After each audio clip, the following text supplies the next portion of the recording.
What's up, world? Wicked, wicked world, wicked world. This is my semi-serious tone. This is my semi-happy face. Any questions? Okay. Now that we got that out of the way. A short story, right? Once upon a time, there was a man who was born. He lived, and he died. The end.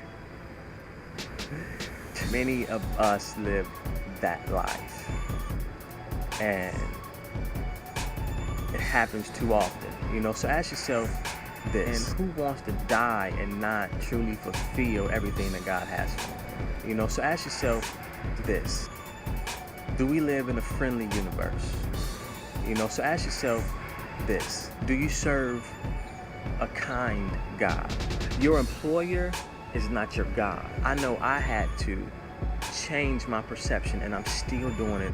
Winning is not about resources, but about resourcefulness. How many times have you been apathetic towards a situation that could have been ended like that? Let's live this life on purpose. Then you don't need anybody else to believe in your dream, and you don't need anybody else to affirm you. You tell yourself that you're great. You tell yourself that you'll get it done, and you continue to push. Life is 90% situational, 10%. What are you gonna do about it?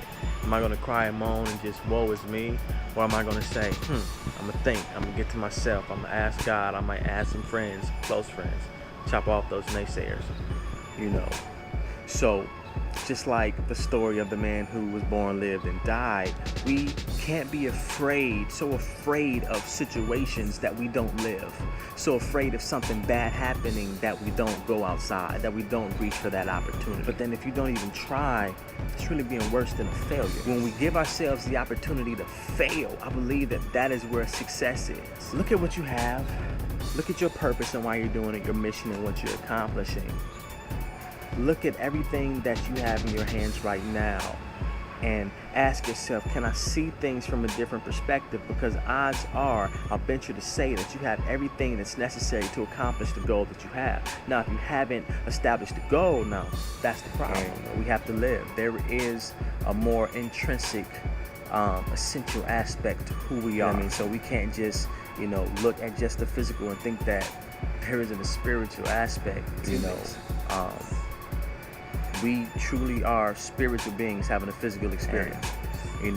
Praying to God a lot of times, through that season, felt like, my email wasn't going through, and, but then I get a wave of hope, or something like that. And I just realize God is for you.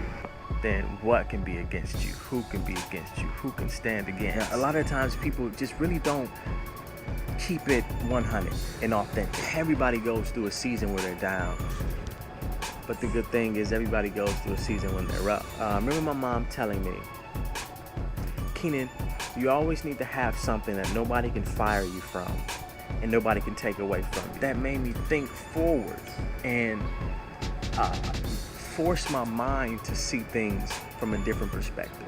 Blogging is a sport, but inspiration is a lifestyle. So that's it, man. I'm out.